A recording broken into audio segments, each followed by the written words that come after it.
Our Plant Stories has been nominated as a finalist in the Independent Podcast Awards in a new category called Environment and Natural World. I'll let you know how we get on. Thanks to all those who are regular supporters of the podcast with their commitment to buying a monthly coffee. And to Anne, who also sent some caffeine my way this month, all of which goes towards paying for this podcast, the hosting platform and the editing programme. The link is in the show notes. And now, a plant story.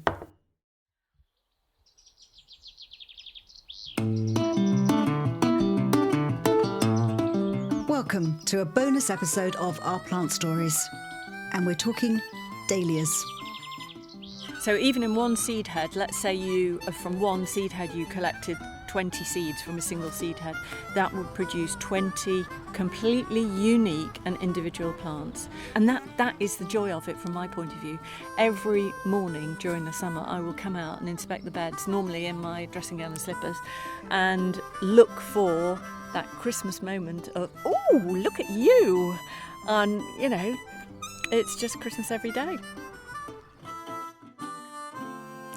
A few years ago, I purchased a small brown envelope of dahlia seeds from the National Dahlia Collection. They gave me so much joy, and I think Philippa Steward, who you just heard, also loves the excitement of not knowing quite what you're going to get. I was talking to Philippa, and do check out her Instagram account, Justdahlias, for a plant story that I'll be sharing later this year. But whilst I was with her and hearing her total passion for all things dahlia, I couldn't resist doing a little bit of recording for now. It's not exactly an Our Plant Stories sew-along, but in this short bonus episode, Philippa talks us through some dahlia varieties that she loves and how to grow them from tuber. If you do so, then later in September, we'll be back with Philippa, who will share with us how to collect the seeds so that you too can in future have the excitement of sowing dahlia seeds that will grow into unique plants. Philippa also introduces us to drying dahlia flowers, which I have never tried. Take a look on the episode page on ourplantstories.com for some stunning examples of her work. And it's her passion for the colours and qualities of these fresh and dried dahlias that leads her on her journey of sowing seeds, to see if she can discover new varieties that will fit in with the colour palette she loves. Everybody's always in a rush with dahlias, and it's the 20th of April. You could easily go to the garden centre now and buy yourself some tubers, and you can pot them into pots in a greenhouse if you've got a greenhouse. If you haven't got a greenhouse, you don't need a greenhouse. You could be planting those tubers straight in the ground, but I wouldn't do it yet. I would wait until at least, the way I work it is I think, well, at best, they're going to break through the ground in about 2 weeks. So if I planted them here in Cheshire in the middle of May, our last frost date is usually around the 20th of May. So they're not going to break ground before the frost date has passed. So just work back a couple of weeks, that kind of thing. Or a good rule of thumb is if you're planting, your temperature of your soil at the planting depth, which is about 6 inches, is 50 degrees Fahrenheit or 10 degrees Celsius, then you're good to go. You can plant your tubers straight in the ground. But equally, I've planted tubers as late as the end of June, and they have still flowered. Okay, it might have been a week or so later. The longer you leave it, the more the ground is warm, and dahlia tubers do not like sitting in cold, wet soil. That is just not going to be conducive to producing nice plants. So leave it a bit later, and then the plants, I can promise you, will catch up. Can you give us a few ideas of ones that you would suggest we look for, that are just lovely, that you're gonna love? We're gonna think they're amazing. Just a few varieties that you think of. If you're starting out, try a couple of these or 2 or 3 of these. You won't be disappointed. Well, I think my best advice would be, I learned so much from my customers and seeing what they put together, and an absolutely beautiful mix for a bridal bouquet has in it a Cafe au lait, a Sweet Natalie, a Jasudi Mercury, a Caroline Wagamans, and probably a white one like Small World or Snowflake. And I know that you can get hold of all of those varieties quite easily. So I would, if you were growing dahlias for the first time, I'd think, right, well, I think it's there's so much fun in growing the large decorative varieties.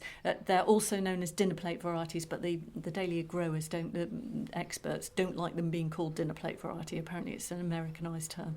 But what's not to love about growing a flower that's 30 centimetres in diameter? It's just going to blow your mind. So you've got to grow one large decorative.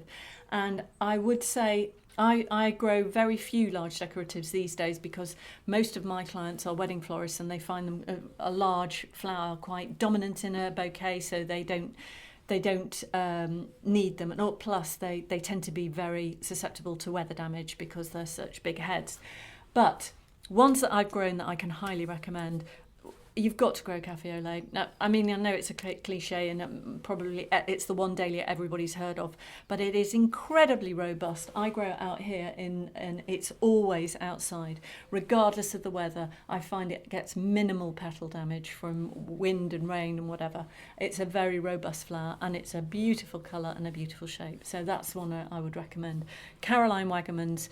The best cuttings for Caroline Waggerman's are without doubt from Richard at Withypit Dahlias, who also does other fantastic cuttings as well, so I can highly recommend that. And it's a beautiful water lily shape and a rusty peachy pink colour, very subtle. And then you want a bit of a different shape in there, so that's where I would bring in Jasudi Mercury, which is a darker, more rusty peach colour, and then it's got the fantastic cactus shape. And then you'd want a smaller, maybe the Burgundy Pom Tam Tam, which I'm not sure you can get hold of anymore. But so I'll recommend a small Pom Small World, which is absolutely beautiful. Or again, Snowflake that I've mentioned before, which is a pure white, small mini pom and very prolific. And all of those could be grown in pots or Yes. outside? Yes, dahlias love being in pots. Absolutely love it. And they're easier to look after as far as slugs are concerned because you can put copper around the tops. Also, I've tried mulching with sheep fleece. Slugs don't like sheep fleece. They don't like the whatever's in. Is it lanolin? I think. I don't know. But anyway, they don't like the texture of sheep fleece. So it's much easier to look after them. It's much easier to monitor the watering. Dahlias initially, when you first pot them up, you don't want to overwater. They don't like sitting in water. So you would only water very gently until they start sending up shoots, and then you can be watering a bit more generously. And then when they're in full growth in the season, if they are in pots, the one thing, their foliage will shade the pot. It'll be like a rain shadow. So you do need to, I check my pots every day in the height of the summer. And I usually, what I do is I stick my finger down the pot, and if the compost is dry, I know that they need watering. But generally in the summer, I would say my dahlias in pots need watering every day. And what aspect? Do they need sun? They love sun. Do they need to be south facing, full on really. sun? They do really, and we're lucky here because that is south. So the field beds and all the beds in the veg plot are all south facing, so they're getting huge amount of sun right from the first thing in the morning until the last thing at night. They will grow in dappled shade as well, but you'll get better results from having them in full sun. Any advice against slugs and snails? Because I have had that happen. You know, you've been nurturing that, and then one big chomp and it's gone. Oh, they're a nightmare. They are an absolute nightmare. And what I find in the garden, I find it much harder because there are lots of places for slugs and snails to hide. Whereas the dahlias in the field are only dahlias, so they're all growing up together. The ground is exposed. They're much more. It's much easier for the natural predators to get in there and attack all the slugs and snails. Last year I had a bit of a nightmare, so beer traps did work, but I lost a lot of plants, to be honest.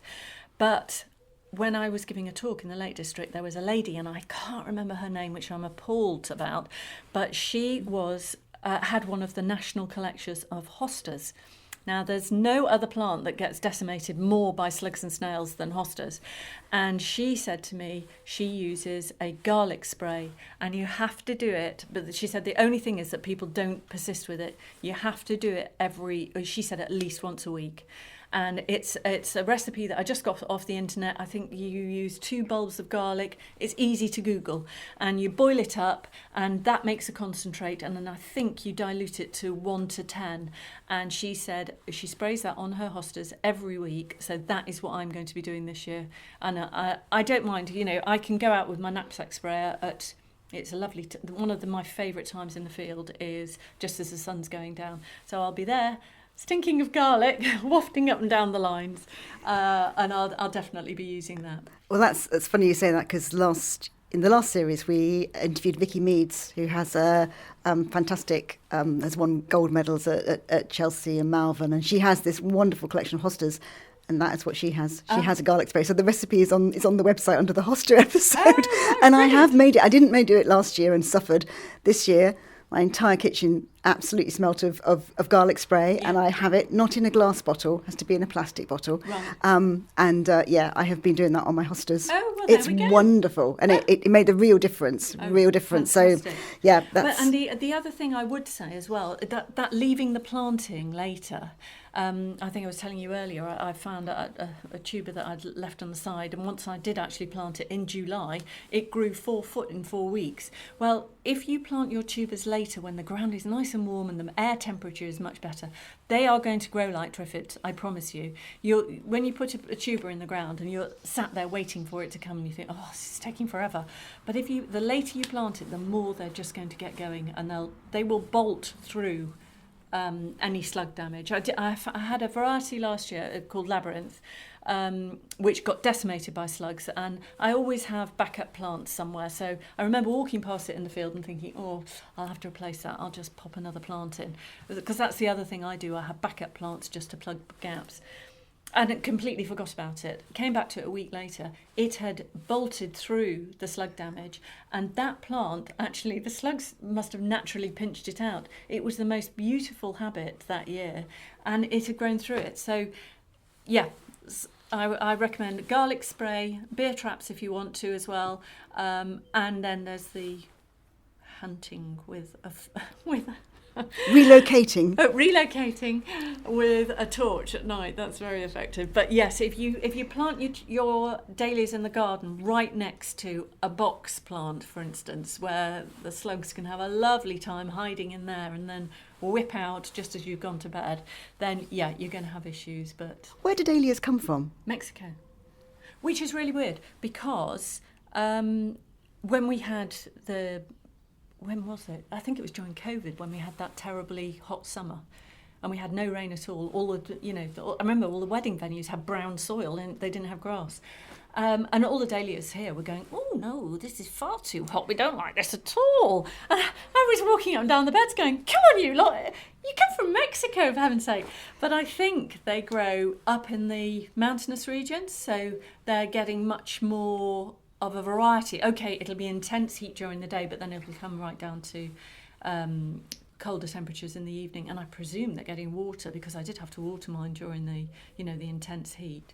But yeah, and so for instance, in this greenhouse that we're in now, one year I did grow quite a few cafe au lait in here, and only because I've got the space, not because they need to be in a greenhouse at all. And also it was deliberately to shield them from any rain damage. But as I say, I've found that actually the ones outside, cafe au lait is a very robust variety. But I grew them in here anyway, just because I had the space. And again, this is why I've got these rather lovely old tablecloths up here, because they were just wilting down in the heat and did not like it at all. Oh, that's quite a good thing to mention as well. All dahlias, if they are in intense heat, what they do is, I think it's called transpiration, they will wilt down. So during the day, you'll see them wilting and you think, oh my God, it's dying. But you will find that once the temperature, the heat of the sun has gone, then they will perk up again. So as long as they have been well watered. So my ones in pots, sometimes I grow larger varieties in a corner between two walls, because I've got something to attach them to, because they grow so tall. And I know that those pots, as I say earlier, that I always water my pots once a day during the summer anyway. So I know they've been well watered, but during the day they will literally sort of hang all their leaves down and look very, very sad, like they're giving up the ghost. And then once the sun's gone down, then suddenly they perk up and they're fine again. So as long as you know they've been watered, then they should be fine. So watering is the key. And those varieties that you've spoken about, could we dry them? Oh yes, yes, all dahlias dry. The only ones that I find you have to watch are the singles. When you're picking for drying, you want to pick for the same time as you would pick for cut flowers. So when they're at their peak. Dahlias don't tend to carry on opening once they've been cut. So for drying, I would cut them, as I say, at the same time as I would, if I'm drying them, as the same time as I would do if I was selling them as cut flowers. So you want them at their peak, but if they are singles, you want to cut them before they set pollen. So I do demonstrate this on my Instagram site. When you look at a dahlia flower that's a single, when the pollen hasn't been set, the centre of the flower is very tight. And then once it opens up and starts setting pollen, you can see it's all fluffy. And that's where the bees all have a little wander around and get all the pollen on their back legs and so on. And once a flower has set pollen, that is the trigger for the flower to start shedding its petals. So if you then go and dry that flower, you will find that the petals will fall off. So if you're picking for drying, you want to do it before the flower has set pollen to guarantee that the petals won't fall off. But I'll show you when we go inside that the ones that dry, they are very robust, and people think, oh, they're so fragile. No, they're not fragile at all. The single ones tend to be more fragile, but the ball varieties and Café au lait dries beautifully, and it's hard to believe that such a big seed head. I tend to find that the large decoratives, they may have a weak connection between the flower head and the stem when drying, but not with Café au lait. So some of the larger varieties I actually wire before I put them up to dry, so that I know that they're going to keep that connection between the seed head and the stem. But with Café au lait, I don't need to do that. She's an all-rounder. Remember, there are hundreds of varieties, so if you can't find Philippa's suggestions this year, well, mark them for next year and try something that catches your eye. Remembering some advice that Philippa was given by her mother-in-law: don't grow anything you don't like, because you won't look after it and then you'll feel wretched as it dies in the corner of the flower bed. I think that is just such good advice. I mentioned Philippa's excitement at discovering new, unique dahlias, and therefore her passion for collecting and growing the seeds. Standing in her greenhouse, it was a joy to look at all her tiny dahlia seedlings. At this time of year, I would be planting the seed in a nice quality peat-free potting compost at a depth of about 1/2 centimetre. And as you can see, they've come into my unheated greenhouse, and they've all germinated. These took about 10 days to germinate, but normally they take about a week to germinate. So, and then I will just bring them on. They're in module trays at the moment, so they're all quite close together. And then I will pot them on when they fill these module trays into 9 centimetre pots and bring them on in the greenhouse until the chance of frost has gone, and they're a decent size so that they're not going to be too susceptible to slug damage. And then I'll plant them outside. And then this year they will flower at some point, and they will set tuber, and that's the way. Growing from tuber is the way that you produce a clone of the plant, of the flower and the plant that you originally had. Growing from seed is where it doesn't come true, so it's like Christmas every day, and you're going to get a different variety from every single seed, even if it's from the same seed head, which is what the joy is for me. But then the end game for me is, will it reproduce from that tuber next year, so that I can guarantee that I have got a unique variety, because they can be quite unstable and they may not come back from growing from the tuber itself. So we're looking here, I can see David Howard, which is a beautiful orange, isn't it? It's a gorgeous David Howard. Yes. I've seen it before and thought, I just love that big orange bloom. Yeah, I'm hoping, the reason I've collected them from David Howard is that's your dog barking in the background, yes, by the way. yes. What's his name again? Me the postman's there. So can I just get that? Yes, of course you can. Sorry, Philippa has just gone to get the post from the postman. And I am just gazing on trays and trays of dahlias. I will take some pictures. Oh my goodness, they're just coming through. You can just see the seed leaves here. And it is incredibly exciting. Sorry about that. She normally only rings the bell if she's got a delivery, so... That's okay. The reason I collected seed from David Howard is because it does have that fantastic, gorgeous colour to the bloom, but also it's got fantastic stem length, and the foliage is lovely dark coloured foliage. So when I'm collecting seed, I'm thinking this particular plant has got fantastic attributes. For instance, another one I collect from is Sweet Natalie. That's fantastic attributes, beautiful shape, very robust flower, beautiful colours. So I just think, I'd be very interested to see what the seedlings are like from that particular one and whether it will have the attributes of that particular flower. But if I came back here later in the autumn and we looked at your row of these rather wonderful David Howard seedlings, they would all be slightly different. Yes, they could all be hugely different. I was saying to you earlier, I grew some from a variety called Tam Tam last year, which is a burgundy dahlia, and they were coming up in all sorts of different shapes and colours and sizes. And that was the joy of it, actually, that they were all completely different. I think you may find that the only seed you can buy in the garden centres tends to be for single dahlias. They're the daisy-shaped, open-petalled ones rather than the decorative ones, which is why I'm saying collect your own. All you need is 2 or 3 dahlias in pots. You don't even need a garden because dahlias love being in pots. They absolutely love it. So you could have 3 dahlias. Go to the garden centre, choose 3 dahlias that you really love the shape and colour of, and let them procreate and see what comes from them. It could really surprise you, and you'll have your own unique variety. So it might be this year, choose some tubers that you're going to put in a pot and literally have for your kind of seed production for next year. Yeah. Because as we know with gardening, it doesn't happen instantly. It's an ongoing process. It's a kind of takes time. And also don't forget that you can still enjoy the flowers on those plants, because one seed head, I find different varieties produce different numbers of seeds. So actually cafe au lait is not brilliant for producing a huge number of seeds. But something like wine-eyed Jill, I might get 30 seeds from a single seed head. So you don't need to let many flowers go to seed to be able to have a lot of seed. So you can still enjoy your blooms. You can still be deadheading and just allowing 2 or 3 blooms on each plant. So let's say you had three dahlias in pots. You allowed 3 flowers on each. You've got 9 seed heads. Then that is potentially nearly 200 seeds. I think even for most people that's quite a lot. The problem will be then, how do you choose which ones to sow? And how do you discriminate between which ones you want? I hope that this episode will inspire you to grow some dahlias.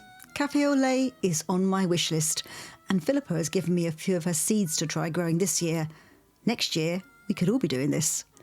Details of her Instagram and website and photographs and information about where she sources her tubers is all on the Our Plant Stories website. Our Plant Stories is an independent podcast presented and produced by me, Sally Flatman.